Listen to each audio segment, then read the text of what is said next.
நண்பர்கள் அனைவருக்கும் வணக்கம். மாணவர்களுக்கு இனிய நல்வாழ்த்துக்கள். எல்லோரும் நன்றாக இருப்பீர்கள். ஒரு 2 நாளைக்கு முன்னாடி இந்த தனியாக இருக்கின்ற கிரகம் என்ன செய்யும் அப்படின்னு பிரீமியம் வீடியோ நேயர் சர்வேஷ் என்பவர் ஒரு நல்ல கேள்வியை கேட்டிருந்தார். சுபத்துவமாக இருக்கிற கிரகம் உங்கள் கோட்பாட்டின்படி நல்லதுகளை செய்து அது தவறான ஆதிபத்தியங்களை கொண்டிருந்தாலும் அப்படி இருந்தாலும் இப்படி இருந்தாலும் நல்லது செய்யும். உங்கள் கோட்பாட்டின்படி பார்க்குறோம், ஃபாலோ பண்ணுறோம், கரெக்டாக தான் இருக்குது. நல்லதையே செய்ய வேண்டிய கிரகம் பாபத்துவமாக இருந்தால், அதாவது சனி செவ்வாய் ராகுவோடு தொடர்பு கொண்டு கேதுவோட அமாவாசை சந்திரனோடு இருக்கும்போது கெடுதல்களை பண்ணுது, அதுவும் நல்லா தெரியுது. ஐயா, இதெல்லாம் இல்லை. எல்லாருக்குமே ஒரு கிரகம் உன்னோட சேர்றதில்லை, ஒரு கிரகம் பார்க்கறதே இல்லை. உண்மையில் ஷட்பல வரிசையை எந்த இடத்தில் தெளிவாக அன்பு மாணவர்கள் ஃபாலோயர்கள் புரிஞ்சுக்கிறீங்களோ, ஷட்பலம் என்பது என்ன? ஸ்தான பலம், திக்பலம், திருக்பலம், கால அயன சேஷ்ட பலங்கள் அடங்கிய ஒரு மாதிரியான தொகுப்பு. இதுக்குள்ளேயும் கொஞ்சம் கொஞ்சம் அப்படியே உட்பிரிவுகள்லாம் இருக்குது. இந்த ஷட்பல வரிசையில் நட்சத்திரங்கள் என்பது எந்த இடத்துலையும் இல்லைன்றதை தெளிவாக புரிஞ்சுக்கணும். ஒரு நட்சத்திரத்தில் நின்ன கிரகம் இந்த பலனை செய்யும்னு ஷட்பல வரிசைகளில் சொல்லப்படவே இல்லை. நட்சத்திரங்கள் என்பது கடந்த 100 வருடங்களாக இடையில் வந்து புகுத்தப்பட்ட ஒன்று. நட்சத்திரத்தின் அடிப்படையில் இந்த நட்சத்திர காலில் பாதகாதிபதி நட்சத்திரத்தில் நிற்கிறதுனால, அட்டமாதிபதி நட்சத்திரத்தில் நிற்கிறதுனால இந்த கிரகம் கெடுத்துருது. தப்புங்க. இப்படித்தான் ஜோசியன் தசை மாறி போயிடுச்சு. பாவகம் ஒரு நட்சத்திரத்தில் இருக்கிறது, கிரகம் ஒரு நட்சத்திரத்தில் இருக்கிறது. இந்த நட்சத்திரங்களினால்தான் அந்த பலன் இயக்கப்படுகிறது என்பதை தெல்ல தெளிவாக நான் மறுக்கிறேன். இப்பெல்லாம் இதை ஒரு நடுநிலைமை மனதோடு ஓரளவிற்கு ஆழ்ந்த ஞானம் உள்ளவர்கள் நட்சத்திரங்களின் அடிப்படையில் எந்த கிரகமும் பலன் தர்றது இல்லைன்றதை தெல்ல தெளிவாக நீங்களே உணர முடியும். உங்கள் மனசாட்சி உண்மையை சொல்லும். ஐயா, அப்படின்னா அந்த குமாரசுவாமியை மாதிரி அந்த மாதிரி இந்த மாதிரி நட்சத்திரத்திற்குன்னு பெரிய பெரிய நூல்கள்லாம் எல்லாம் நம்ம தாத்தா முப்பாட்டம் எழுதுனதாங்க. பட் யாரும் கடவுள் வந்து நேரடியாக நட்சத்திரத்தில் இருக்குன்னு கையை பிடிச்சி நம்மக்கிட்ட எதுவும் சொல்லலை. ஒரு விஷயத்தில் உண்மை தெரியுதுன்ற போது கண்டிப்பாக அதை மறுக்கலாம். நட்சத்திரங்களில் தான் பலன்கள் இருக்கின்றன என்கின்ற அமைப்பை இதுவரைக்கும் வந்த புத்தகங்கள் எல்லாமே உண்மையை சொன்னது அல்ல. நட்சத்திரங்களின் அடிப்படையில் லட்சத்திற்கும் மேற்பட்ட ஒரு கமர்ஷியல் ஜோசியனா வந்ததற்கு பிறகும் சரி, ஏறத்தாழ 40 பலன் சொல்வதில் 40 முழு ஆண்டுகளை கொண்டிருக்கின்ற எனக்கு 40 வருஷமா பலன் சொல்லிக்கிட்டு இருக்கேன். ஒரு பலன் சொல்வதற்கு உங்களுக்கு தகுதி வேண்டும்னா அதற்கு முன்னால் ஒரு 10 வருஷமாவது உங்களுக்கு அனுபவம் இருக்கணும். ஆக சிறு வயதிலிருந்தே ஜோதிட சூழலில் வாழ்ந்து கல்வியை விட ஜோதிடத்தை பற்றி பெரிதாக நேசித்து 20 வருட வயதுகளிலேயே பலன் சொல்வதற்கு வந்துவிட்ட எனக்கு பரம்பொருள் கொடுத்த ஒரு சின்ன அறிவின் மூலமாக இந்த நட்சத்திரங்களுக்குள்ள பலன் இல்லைன்றதை ஒரு 10-15 வருஷமாகவே மனசுக்குள்ள போட்டார். நானும் ஒரு 10 வருஷத்துக்கு முன்னாடி 5 வருஷத்துக்கு முன்னாடி எழுதின புத்தகங்கள்ல இந்த நட்சத்திரத்தில் பலன் இப்படி இருந்தான்னு எழுதியிருக்கிறேன். ஜோதிடமனம் தேவரகசியம், உங்கள் ஜாதகம், யோக ஜாதகமா புத்தகங்கள் எல்லாம் நான் எழுதியிருக்கிறேன் இந்த நட்சத்திரத்தில். ஏன்னா நம்மளுக்கு முன்னாடி சொன்னவங்க தப்பா சொல்லியிருக்க மாட்டாங்கன்ற ஒரு நப்பாசையில் உங்களை மாதிரி நானும் நம்பி சொல்லியிருக்கிறேன்.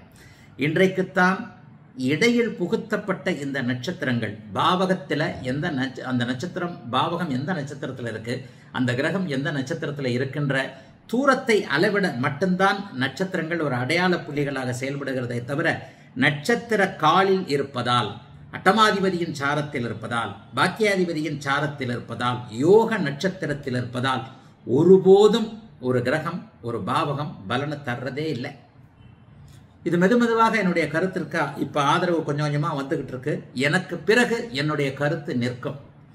நட்சத்திரங்கள் இப்போ இந்த வீடியோவுடைய நோக்கமே எப்படி ஒரு தனியாக கூட ஒரு கிரகம் எப்படி பலன் தர்றது, தனியாக நிற்கிற கிரகத்திற்கு எப்படியா பலன் சொல்றது, அதோடைய நட்சத்திர காலை வச்சு தானே பலன் சொல்லணும்? இல்லை, கிடையவே கிடையாது.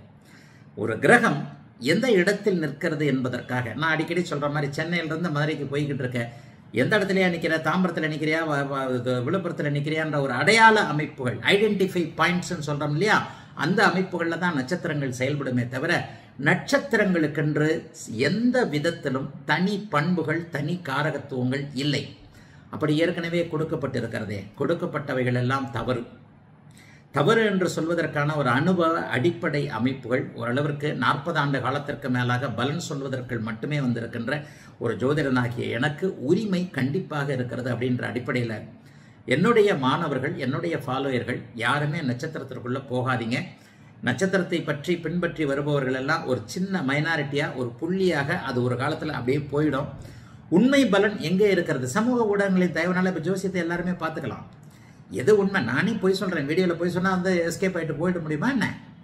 எனக்கு பின்னாடி இந்த வீடியோ நிற்குமே. அப்போ இருந்தாலும் இப்படி சொன்னார் அப்படி சொன்னார்ன்றது அது கெட்டிக்காரன் புலுகை 8 நாட்களுக்கு மட்டும்தானே சொல்லுவாங்களே. நட்சத்திரங்களுக்குள்ள இருக்கின்றவங்க எல்லாமே சாஃப்ட்வேர் வைக்கிறவங்கன்னு தானே தெளிவாக சொல்லிடுறேனே.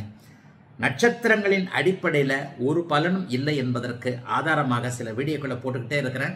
அடுத்து என்னுடைய குருதசை ஆரம்பிக்கும் போது நட்சத்திரங்களை பற்றிய புத்தகங்கள் கண்டிப்பாக வெளிவரும். அதில் என்னென்ன தப்பு இருக்குது, எப்படிப்பட்ட தப்பு இருக்குன்ற இன்னும் ஒன்றையும் ஃபாலோவர்கள் மாணவர்கள் தெளிவாக ஒன்று புரிஞ்சுக்கணும். ஜோதிடத்தை சாஃப்ட்வேருக்குள்ளே அடக்கவே முடியாது. எத்தனை ஏஐ, ஆர்டிஃபிஷியல் இன்டெலிஜென்ஸ், எத்தனை ஏஐ வந்தாலும், எத்தனை இது வந்தாலும் மனித மூளை கணிப்பதைப் போல விதி விலக்குகளை அமைப்பின் அடிப்படையில் ஒரு சாஃப்ட்வேரை வச்சுக்கிட்டு அப்படியே பலன் சொல்லுன்னு எந்த இடத்துலையும் ஜோசியத்தை ஒரு சாஃப்ட்வேருக்குள்ள ஒரு கூட்டுக்குள்ள கோடிக்கணக்கான இன்ஃபினிட் எல்லையற்ற முடிவற்ற இந்த காம்பினேஷன்கள் கொண்ட இதை வந்து நீங்கள் ஒரு சாஃப்ட்வேருக்குள்ள அடக்கவே முடியாது.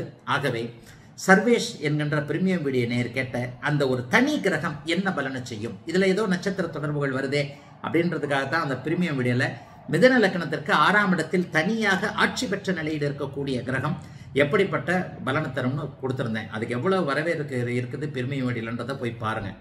கிட்டத்தட்ட இப்போ 100 ரூபாயா பிரீமியம் வீடியோ மாத கட்டணத்தை குறைச்சோன்னா ஏகப்பட்ட பேர் உள்ளே வந்துட்டீங்க. அப்போ 300 ரூபான்றது ஒரு பெரிய காசாக தான் இருந்திருக்கு. ஆனால் அப்படியும் பிரீமியம் வீடியோ பார்க்குறதுக்கு எனக்கு இலவசமாக அனுமதி வேணும்னு கேட்ட எல்லாருக்குமே அப்படி யாருன்னா ஒருத்தர் கேட்டாங்கன்னா கூட உடனடியாக நாங்கள் பிரீமியம் வீடியோ ஓப்பன் பண்ணி தான் விடுறோம், ஆன்லைன் வகுப்பு உள்பட. ஆகவே கட்டணம் என்பது ஒரு அடையாளமாகத்தான். ஒரு 100 ரூபான்றது ஒரு அடையாளமாக 2 டீ குடிச்சிட்டு போகிற காசுன்ற மாதிரி தான் நினச்சிட்டு தான் அந்த கட்டணத்தை வச்சிருக்கிறேனே தவிர வேற வந்து யாரையும் ஃபில்டர் பண்ணுற நோக்கங்கள் எனக்கு இல்லை. இப்போ அந்த செவ்வாய் மிதுன லக்னத்திற்கு 6ஆம் இடத்தில் தனியாக இருந்ததற்கான அதுக்கு கிடைத்த வரவேற்பை பார்த்துட்டு இப்போ செவ்வாய்னாலே உடனே சனி ஞாபகம் தான் வரும், ராகு ஞாபகம் தான் வரும். அடுத்து ராகுவை கூட பற்றி போடுறேன். சனி தனியாக இருந்தால் சுபத்துவமும் இல்லை, பாவத்துவமும் இல்லை, தனியாக இருக்கிறார். அப்போ எப்படி அவரை கணிக்கிறதுனா என்ன? சனி என்ன பலனை தரும்? சனியுடைய பலன்கள் எப்போ நடக்கும்? ஒரு கிரகம் அதனுடைய பலனை எப்போ தரும்? அதனுடைய தசையில் முழுமையாக தரும்.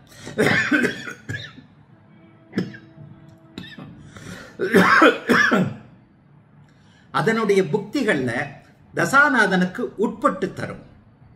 ஒரு கிரகம் எந்த ஆதிபத்தியத்திற்கு உரியதோ அந்த ஆதிபத்திய பலன்களை தன்னுடைய காரகத்துவத்தோடு கலந்து தன்னுடைய தசையில முழுமையாக தரும்.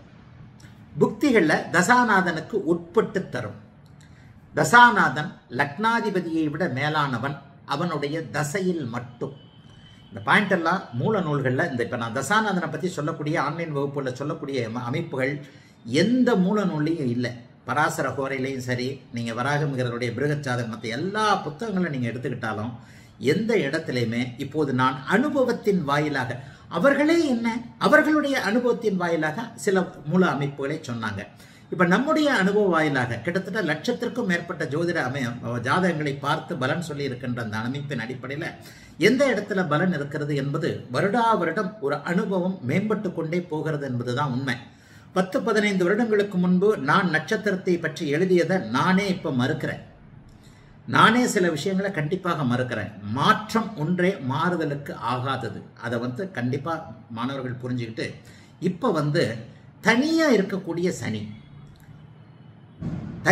இருக்கக்கூடிய சனி சுபத்துவமும் இல்லை, பாவத்துவமும் இல்லை.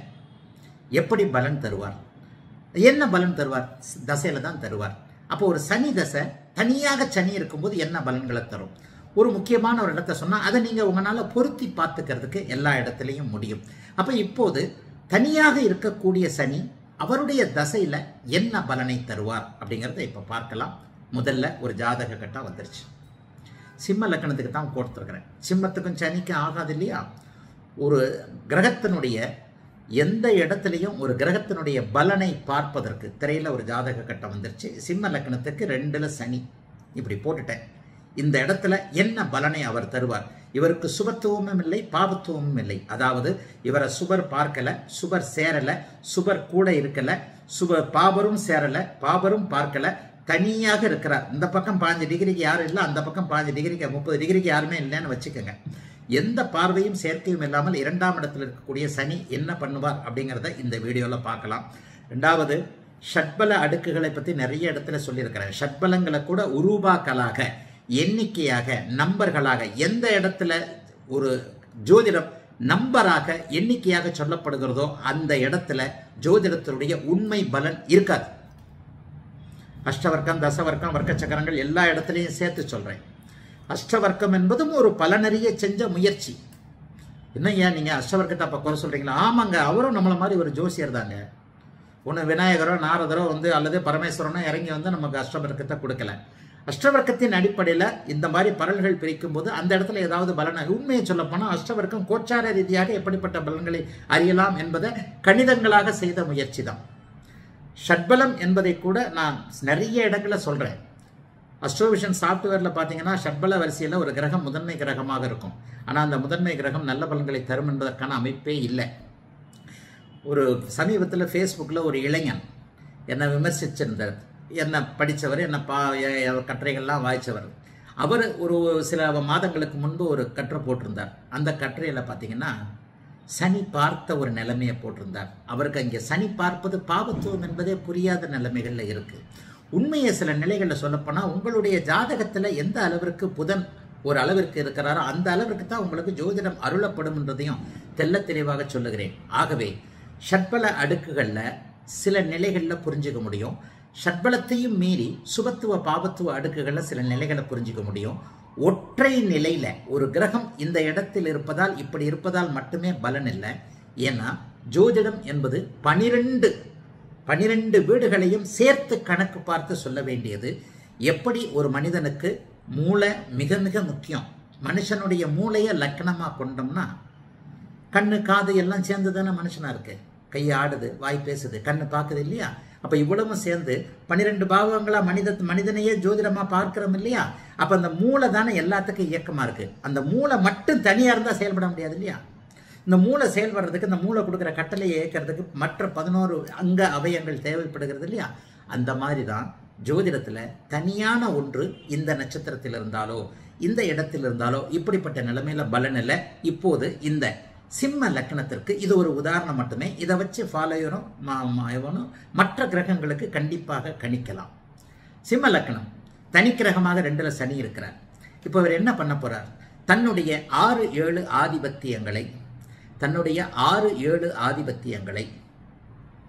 2ஆம் வீட்டின் வாயிலாக தன்னுடைய காரகமான கெடுதல், தூக்கம், துக்கம், நெகட்டிவ், குழப்பம், மந்தம், பொறாமை, எல்லா விதத்திலையும் சனி கெடுபலன்களை தரக்கூடிய பாப கிரகம் இல்லையா? இரும்பு, வேலைக்காரன், வறுமை, முதுமை, இந்த மாதிரியான சனியின் காரகத்துவங்களின் வாயிலாக தரித்திரம், இதெல்லாம் சனியுடைய காரகத்துவங்கள். அப்ப 6-7ஆம் அமைப்புகளை அவர் 2ஆம் வீட்டு வாயிலாக தரப்போகிறார். இந்த இடத்துல சுபத்துவம் பாவத்துவம் எங்கேயும் இல்லை, அவர் தனியா இருக்கிறார். சரி, இதுல இன்னொரு ஃபர்ஸ்ட் நுணுக்கம் என்ன? அவர் 6ஆம் வீட்டு பலன்களை செய்ய போகிறாரா, 7ஆம் வீட்டு பலன்களை செய்ய போகிறாரா? இந்த இடத்துல நம்ம பாவக விதியை பயன்படுத்தியே ஆக வேண்டும். 6-8 கண்டிப்பா வந்துடணும். வேதிக் அஸ்ட்ராலஜில 6-8 என்கின்ற 2 நம்பர்கள் லக்னத்திற்கு இணையானவை. லக்னத்தை பால்படுத்த போகின்ற அமைப்பு, ஒரு செயலை பால்படுத்த போகின்ற அமைப்பு 6-8. 6-8 எந்த இடத்திற்கு 6-8 இருக்குது? லக்னத்துக்கு தானே 6-8 இருக்குது. லக்னத்திற்கு 6, லக்னத்திற்கு 8, அதனாலதான் அது 6-8 லக்னத்தை கெடுக்கிறது. அப்ப 6-8ன்றது எந்த இடத்துல வருதோ அந்த செயலை கெடுக்கக்கூடிய தன்மைகள் 6-8ஆக இருக்கும். அந்த செயலை கெடுக்கிறதா கெடுக்காம இருக்கிறதா, நெகட்டிவா பாசிட்டிவான்றதா 6-8 தன்மைகளை குறிக்கணும். சரி, இப்ப இந்த இடத்துல பாருங்க, 7க்கு 8ல் அவர் மறைகிறார். ஒரு அசுபர் 7ஆம் இடத்திற்கு 8ஆம் வீட்டில் மறைகிறார். அப்ப 7ஆம் வீட்டு கெடுபலன்களை செய்ய மாட்டார் என்று அர்த்தம். 7ஆம் வீட்டு கெடுபலன்களை செய்ய மாட்டார். 6க்கு கோணத்தில் இருக்கிறார். இரு ஆதிபத்தியம் உள்ள கிரகங்கள் எந்த வீட்டிற்கு மறைகிறதோ அந்த வீட்டு பலனை செய்ய போறதில்லை. எந்த வீட்டிற்கு கேந்திர கோணத்தில் இருக்கோ அந்த வீட்டு பலனை வலுத்து செய்யும் அப்படிங்கிறது பாவக விதி. அப்ப நம்ம முதல்ல எதை கணிக்கணும்? சிம்ம லக்னத்துக்கு 2ல் சனி இருக்கிறார். அப்ப இந்த இடத்துல என்ன நடக்க போகிறது?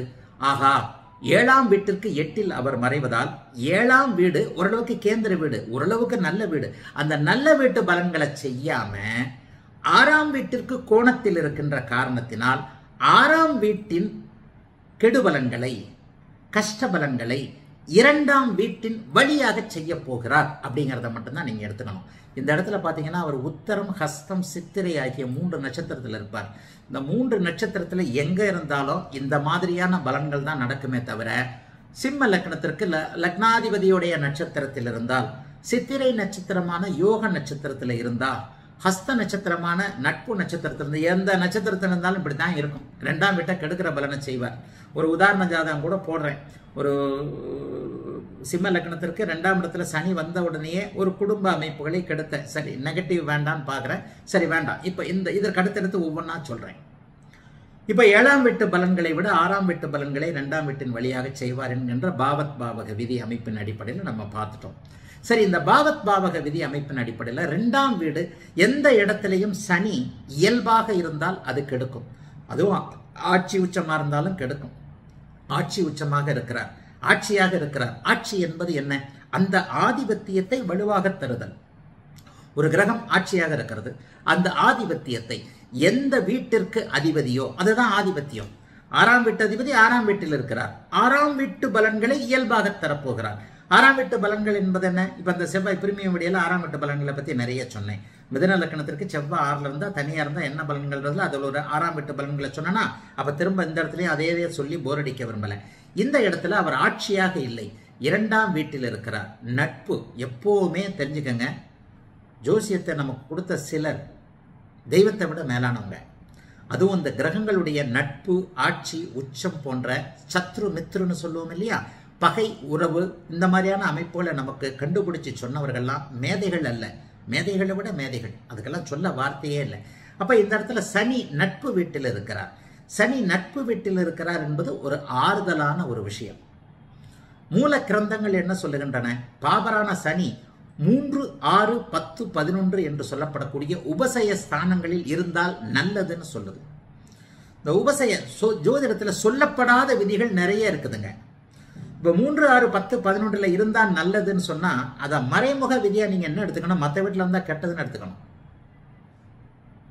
3, 6, 10, 11 என்ற உபசயங்கள்ல பாபராகிய சனியோ செவ்வாயோ இருந்தால் நல்லது என்கின்ற கருத்திற்கு பின்னால் மற்ற வீட்டில் இருந்தால் தீமை என்கின்ற அமைப்பு மறைமுகமாக இருக்கிறது. எல்லாவற்றிற்கும் விதிவிலக்குகள் உண்டு. அப்ப சிம்ம லக்னத்துக்கு அவர் 3ஆம் இடத்துல உச்சனாகி இருந்தால் நல்லது. கூடுதலாக சுகத்துவமா இருந்தா இன்னைக்கு எத்தனையோ பேரை பார்த்திருக்கலாம். நம்ம தமிழக முதல்வர் கூட சனி திசையில தான் முதல்வராக இருக்கிறார். சிம்ம லக்னத்திற்கு 3ஆம் இடத்துல குரு சுக்கிர பார்வையின் தொடர்புல அருமையா இருக்குது, லக்னம் உச்சமாக இருக்கிறார். அதே போலவே 6ஆம் இடத்தில் அவர் இருந்தாலும் கூட 6ஆம் இடத்தின் பலன்களை செய்வார். இதற்கடுத்த பாயிண்ட்டுக்கு நான் அப்புறம் வந்துடுவேன். 6ஆம் அதிபதியா லக்னாதிபதியான்றதை கணிச்சு அது ஒரு மிக மிக முக்கியமான ஒன்று. ஆக இது ஒரு சின்ன லெக்சரா கொடுத்துறேன். 3, 6, 10, 11 தவிர்த்து எங்க இருந்தாலும் கூட 3, 6, 10, 11ஆம் இடங்களையும் சனி ஒட்டுமொத்தமாக எங்கிருந்தாலும் கெடுப்பார் என்பதை நினைவில் வச்சுக்கிட்டு தான் நீங்க அடுத்த பாயிண்ட்டுக்கு போகணும். ஒரு கெட்டவன் ஒருத்தன் ஃப்ரெண்டு, அவனை நம்ம ஃப்ரெண்டு தான், வேற வழியே கிடையாது. உறவெல்லாம் உறவு மாதிரி நட்பும் எப்பவுமே நீடிச்சுக்கிட்டே வர்றது. அவனை எங்கே வைக்கணுமோ நம்ம வைக்கணும். அவனை ஃப்ரெண்டு இல்லைன்னு தடுத்திட முடியாது. சின்ன வயசுலேருந்து 2 வயசுலேருந்து அவன் ஒன்றாப்புலேருந்து நம்ம கூடயே படிச்சிருக்கிறான். குடிக்கிறவன், அது பண்ணுறவன், இது பண்ணுறவன். அதுக்காக அவனை நம்ம தனிமையில் இருக்கும்போது கொட்டிக்கலாம்.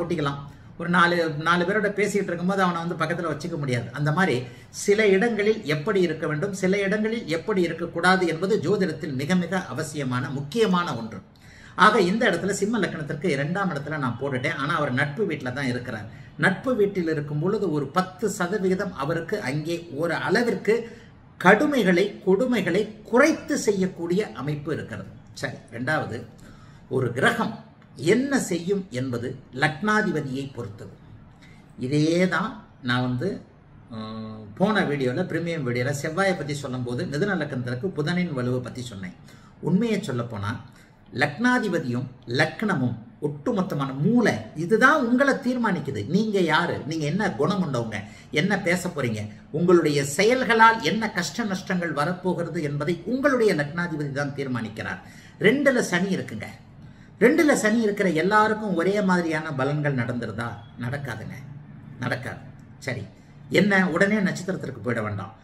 ஒருத்தருக்கு உத்தரம் 1ஆம் பாதத்தில் இருக்கு, ஒருத்தருக்கு உத்தரம் 2ஆம் பாதத்தில் இருக்கு. ஒரு வாதத்திற்காக வந்தாலும் ஒரே நட்சத்திர பாதத்தில் ஒரே டிகிரியில் இருந்தாலும் 2ல் இருக்கக்கூடிய சனி ஒருவருக்கு ஒரே மாதிரியான பலன்களை தருகிறதா? நிச்சயமாக தராது. அப்ப பலன்கள் எப்படி நடக்கின்றன? லக்னம் லக்னாதிபதியை பொறுத்து தான் பூரண பலனே. உங்களுடைய ஜாதகம் எத்தகைய வலிமை வாய்ந்தது என்பதை பொறுத்து தான் உங்களுக்கு மற்ற 8 கிரகங்களும் பலன்களை செய்வாங்க.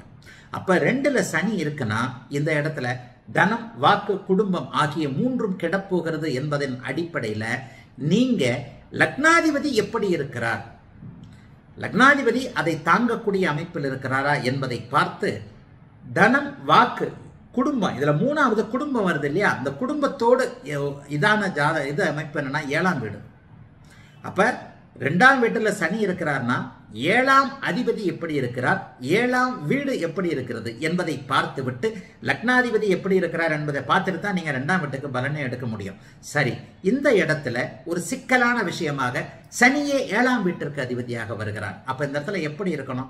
லக்னாதிபதியுடைய வலு 7ஆம் வீட்டுடைய வலுவை பொறுத்து தான் உங்களுக்கு இந்த இடத்துல தனம் இருக்குமா, கெடுமா, குடும்பம் கெடுமா, வாக்கு கெடுமா என்கின்ற அமைப்புகள் கண்டிப்பாக இருக்கும்.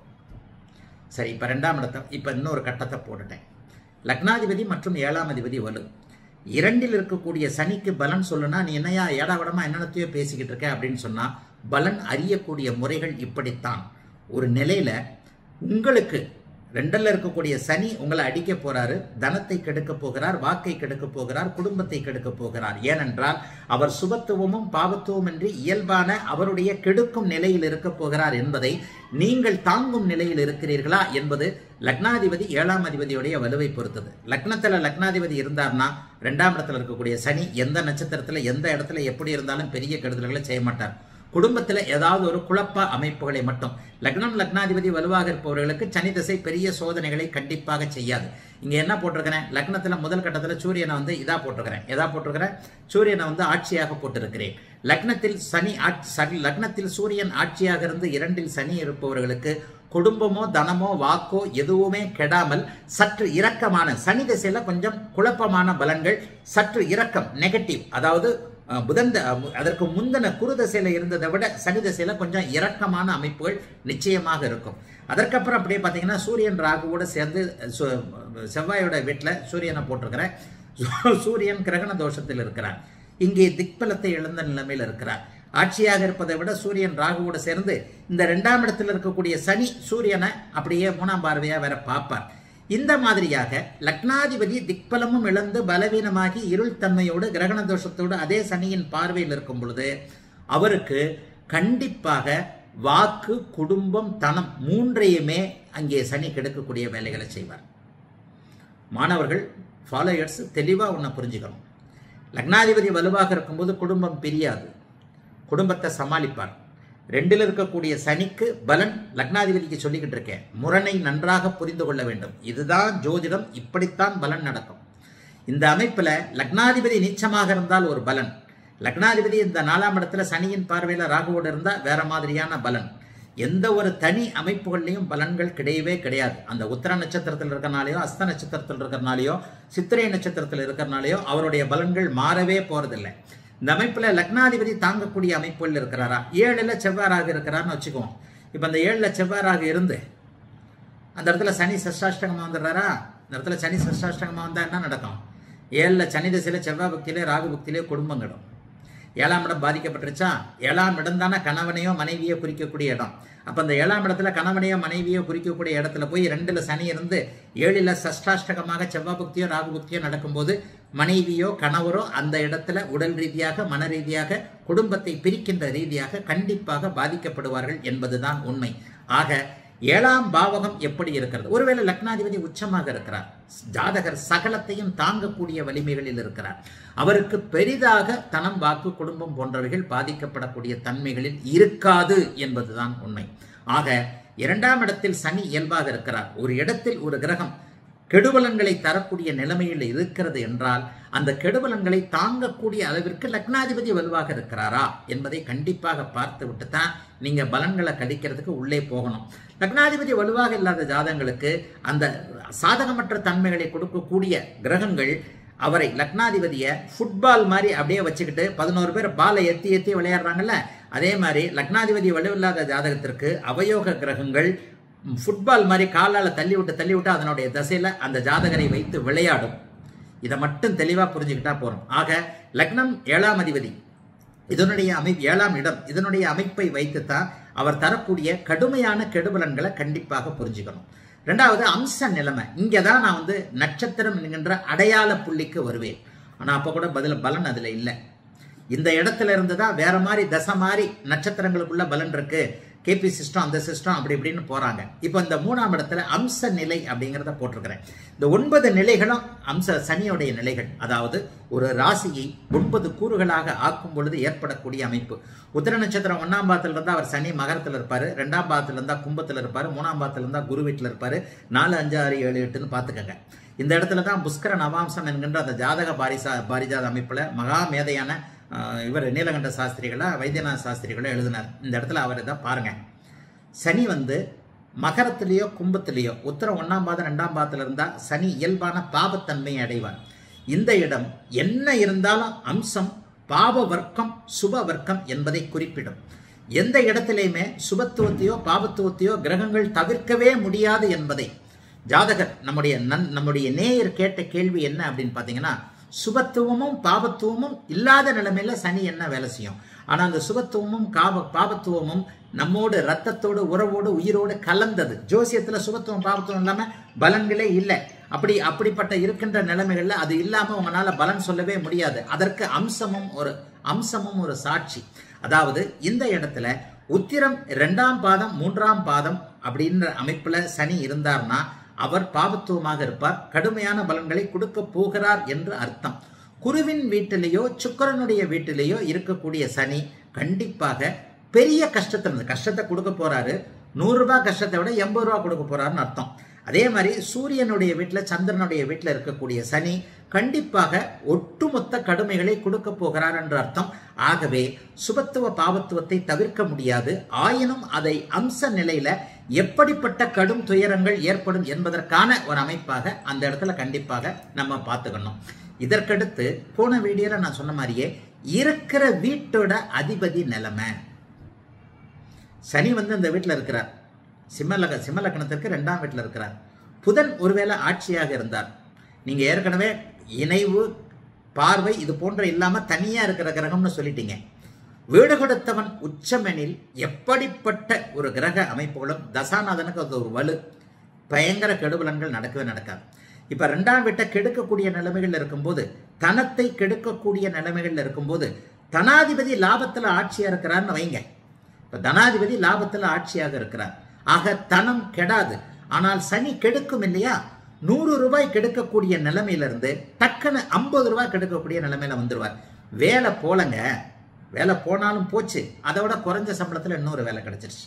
பாயிண்ட் புரியுதா உங்களுக்கு? வேலை அதை விட குறைஞ்ச சம்பளத்தில் ஒரு இது கிடைக்குது. இப்போ இந்த இடத்துல இருக்கும் வீட்டின் அதிபதிய நிலைமையை போட்டிருக்கேன்.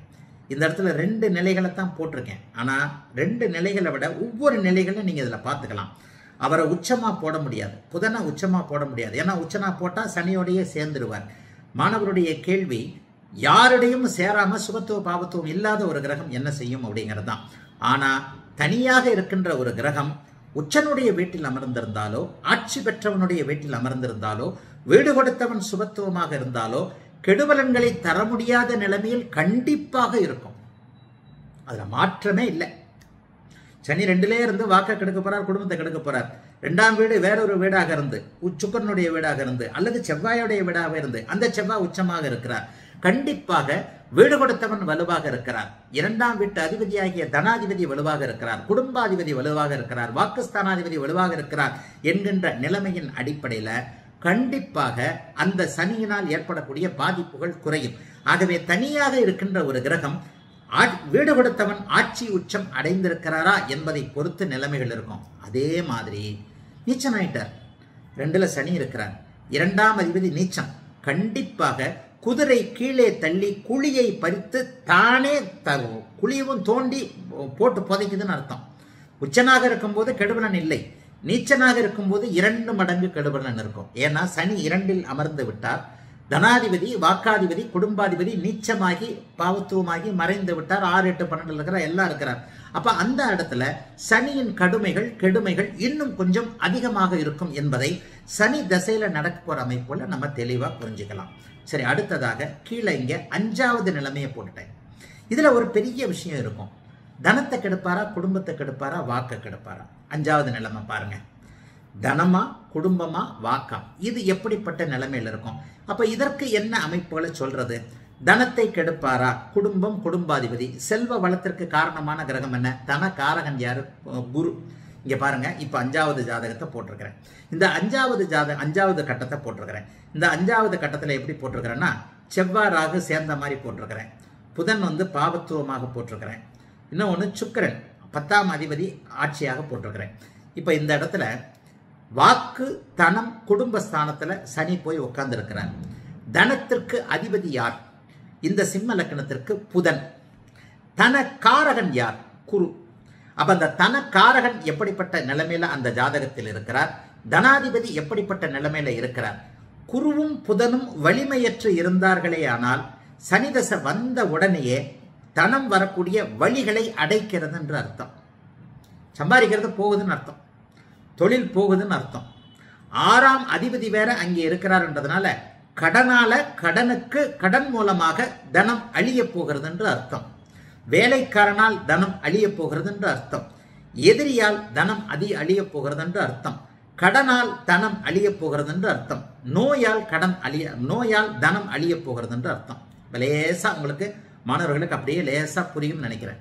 ஒரு தனித்த சனியை, எந்த இடத்திலும் சுபத்துவ பாபத்துவம் இல்லாமல் இருக்கக்கூடிய அந்த சனியை, அது தரும் பலன்களை ஒற்றை நிலையில் இல்லாமல் அது எப்படிப்பட்ட அமைப்புகள்ல அது பலனை தரும் அப்படிங்கிறத பார்க்கக்கூடிய மிகப்பெரிய அமைப்பு இப்படித்தான். தனாதிபதி வலுவாக இருக்கிறார், குருவே உச்சமாக இருக்கிறார். குரு உச்சமாகி 12ஆம் இடத்துல தான் சிம்மத்திற்கு. குரு உச்சமான தனகாரகன் வலுவாத்தான் இருக்கிறார்னு அர்த்தம். அப்போ குரு உச்சமாக இருந்தார்னா என்னன்னா, தனம் குறையாது, கடன் சார்ந்த தொல்லைகள்ல அப்படியே அவர் இருக்கிறார், எதிர்ப்புகள் சார்ந்த தொல்லைகள்ல இருக்கிறார்னு அர்த்தம். தனாதிபதி நான் சொன்ன மாதிரி 11ஆம் இடத்துல, 11ல இதே சிம்ம லக்கணம், 11ல இப்ப இந்த கட்டத்தை மனசுல வச்சுக்கோங்க. 11ல புதன் இருக்கிறாரு, 12ல குரு உச்சமாக இருக்கிறார். அல்லது ஏன்னா 8லயோ 5ல கூட குரு உச்சமா வச்சுக்கலாம், 5ல குரு ஆட்சியா வச்சுக்கலாம். 5ல குரு ஆட்சியா வச்சீங்கன்னா உங்களுக்கு குருவுக்கும் சுப சம்பந்தம் ஏற்படாது. 5ல் குரு, 11ல் புதன் என்று வைத்துக் கொள்வோம். இந்த ஜாதகருக்கு 2ஆம் வீட்டின் வாயிலாக பெரிய பாதிப்புகள் தனத்தால் ஏற்படாது. காசு பணம் நல்லா தான் இருக்க போகுது. 7ஆம் இடம் பாவத்துவமா இருக்குது. பொண்டாட்டி புருஷன் பிரிய போறாங்க.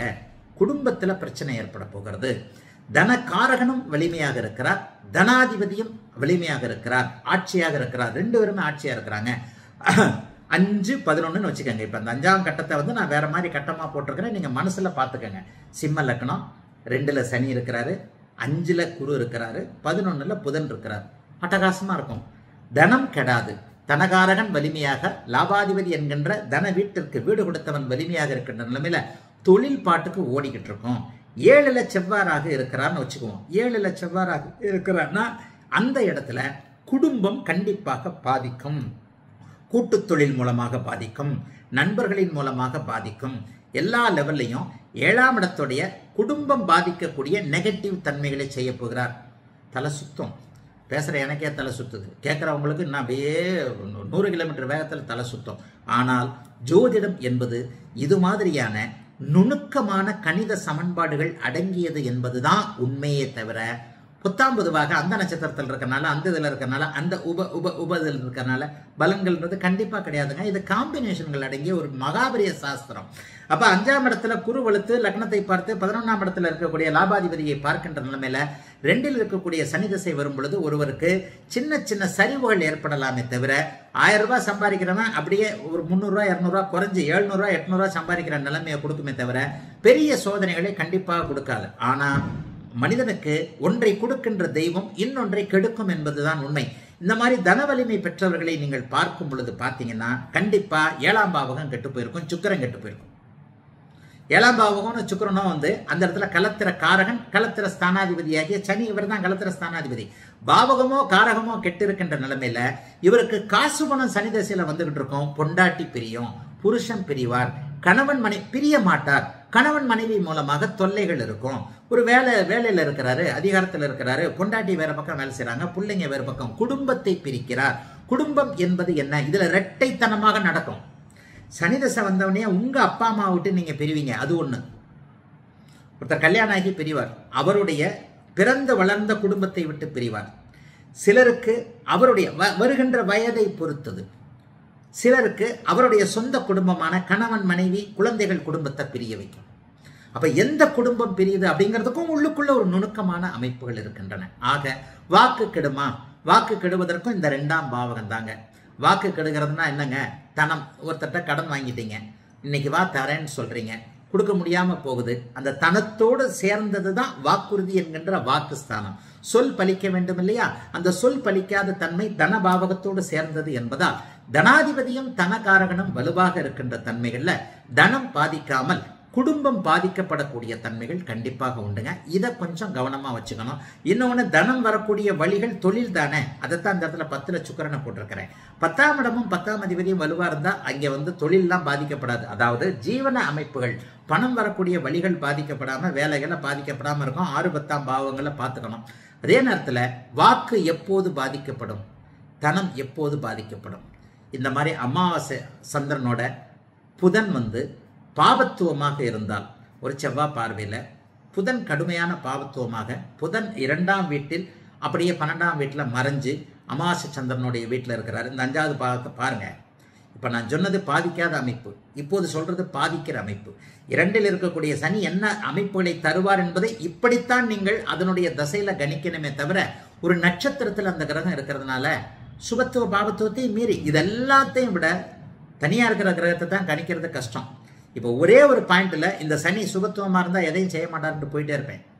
இந்த சனியை ஒரு குரு பார்த்திருந்தாலோ, சனி வலிமையான ஒரு அமைப்பில் இருந்தாலும், உச்சகுரனோடு சேர்ந்து குருவோட பார்வையில் இருக்கிறார். கண்டிப்பாக சனி 6ஆம் ஆதிபத்தியங்களை அங்கே கொடுத்தாலும் கூட வளர்ச்சிக்கான கடன்களை கொடுக்கக்கூடிய அமைப்பாக, சுப பிரிவாக, கணவன் மனைவி பிரிஞ்சுதான் இருக்கிறாங்க. சுபத்துவம் என்பது என்ன? புருஷன் பொண்டாட்டியை விட்டுட்டு துபாய்க்கு வேலைக்கு போயிட்டார். ஒரு இதை கூட போட்டிருக்கேன் பாருங்க. ஒரு சூரியன் சனி சேர்க்கையில் 19 வருஷம் தகப்பன் துபாயில் இருந்தார். சூரிய தசை முடிஞ்சது, சனி தசை முடிஞ்சதுக்கு அப்புறம் அப்படியே தகப்பன் இங்கே வந்துட்டார். இது அந்த பாவத்துவத்தின் காரணமாக. 9ஆம் பாவகம் வலிமையாக இருந்தால் தகப்பன் உயிரிழக்காமல் பிரியக்கூடிய அமைப்புகள். இங்கே சனி சுபத்துவமாக இருந்தால் என்ன நடக்கும்? குடும்பம் பிரியும். ஆனால் குடும்பம் பிரிவது தன மேன்மையின் பொருட்டு சந்தோஷமான பிரிவாக, வருஷத்துக்கு 10 நாள் தான் பொண்டாட்டியை பார்த்துட்டு போற மாதிரி செய்வார். ஆனா நம்ம பேசுறது இயல்பான சனியை பற்றி, சுபத்துவ பாவத்துவம் இல்லாத சனியை பற்றி. ஆக எதுவும் இல்லாத சனி இந்த இடத்துல புதன் பாவத்துவமாக இருந்தாலோ, 6ஆம் இடம் அதிக பாவத்துவமாக இருந்தாலோ அவருடைய கடன் நோய் தொல்லைகளை கண்டிப்பாக தருவார். இந்த இடத்துல தனமா வாக்கா குடும்பமா என்பதை 2, 10 பாவகங்கள், தனகாரகன், தனாதிபதி போன்ற அமைப்புகள், தனம் வரக்கூடிய வழிகளை வைத்து கணிக்கக்கூடிய அமைப்புகளை பார்க்கணும். சரிங்க ஐயா, எப்போது பாதிக்கும்? சனி தசை 19 வருஷம். நான் சஷ்டாஷ்டக பத்தி நிறைய சொல்லி கொடுக்குற ஆள்னா இந்த இடத்துல பாருங்க, எப்போது பாதிக்கும் 6ஆம் அமைப்பு போட்டுட்டேன். கண்டிப்பாக 6, 8, 12 போன்ற அமைப்புகள் அங்கே தொடர்பு கொள்ளும் பொழுது, அட்டமாதிபதியாகிய குரு கூட சனிக்கு சஷ்டாஷ்டமா எங்கே இருந்தால் எதாவது ஒன்று பண்ணுவார். இந்த இடத்துல ஒரு உதாரணத்திற்கு பாவர்களை மட்டும்தான் போட்டிருக்கேன். 7ஆம் இடத்துல செவ்வாய் இருக்கிறார். சனி தசையில செவ்வாய் புக்தியிலையோ, சனி தசையில ராகு புக்தியிலையோ இருக்கின்ற பாவகங்களை கெடுக்கக்கூடிய கிரகமான இந்த அமைப்பு கண்டிப்பாக கெடுக்கும். அட்டமாதிபதியாக குரு இருக்கிறார். குருவே 7ஆம் இடத்துல இருக்கிறார். குரு மட்டும் பாதிக்க மாட்டாரா என்ன? அவர் ஆதிபத்தியத்தை 7ஆம் வீட்டின் வழியாக செய்வார் இல்லையா? சனி தசை குரு புக்தி எப்போ வரும்? கடைசியில் வரும். சனி தசை குரு புக்தியில கூட ஏதாவது ஒரு நெகட்டிவா கண்டிப்பா பண்ணுவார். ஆக எப்போது பாதிக்கும் என்பது இந்த இடத்துல சஷ்டாஷ்டக தசாபுக்திகள் வரக்கூடிய ஒரு நிலைமையில, சஷ்டாஷ்டக தசாபுக்திகள் வரக்கூடிய நிலைமையில கண்டிப்பாக அந்தந்த அவர்கள் எந்தெந்த அளவிற்கு எத்தனை டிகிரி அமைப்புல சஷ்டாஷ்டகமாக இருக்கிறார்கள் என்பதை பொறுத்து இந்த 6, 8 அமைப்புகளில் இருக்கக்கூடிய தசாபுக்தி அமைப்புகள்ல அந்த கிரகங்கள்ல மறுபடியும் பாவத்துவம் சுபத்துவத்துக்கு தான் வருவேன். சுபத்துவ பாவத்துவத்திற்கு ஏற்ப பிரிவுகள், இழப்புகள் போன்ற அமைப்புகள் கண்டிப்பாக இருக்கும். ஆக ஒட்டுமொத்தத்துல 2ஆம் வீட்டில் இருக்கக்கூடிய தனித்த சனி தன்னுடைய 6ஆம் வீட்டு பலன்களை 80%, 7ஆம் வீட்டு பலன்களை 20% தன்னுடைய 2ஆம் வீட்டின் வழியாக தருவார். எந்த நட்சத்திரத்தில் இருந்தாலும் என்பது மட்டுமே கண்ணுக்கு நேராக ஆயிரக்கணக்கான ஜாதகங்களை ஆராய்ந்தவர்களுக்கு தெரியக்கூடிய நல்ல அமைப்பு. இந்த இடத்துல 6ஆம் வீட்டு பலன் என்ன பலன்? கடன், நோய், வம்பு, வழக்கு, அசிங்கம், கேவலம், விபத்து, நோய் போன்ற அத்தனை அமைப்புகளையும் அவருடைய 2ஆம் வீட்டின் வழியாக தருவார் என்பதை தான் மனசுல நீங்க வச்சுக்கிட்டு இப்ப நான் காட்டின 6 படங்களையும் கண்டிப்பாக நீங்க பார்த்து சனி தன்னுடைய தனித்த அமைப்பில் இருக்கும்போது என்ன பலன்களை தருவார் என்பதை புரிந்து கொள்ள முடியும். இதே மாதிரி மற்ற கிரகங்களுக்கும் போடுறேன். வாழ்த்துக்கள். எல்லோரும் நன்றாக இருப்பீர்கள்.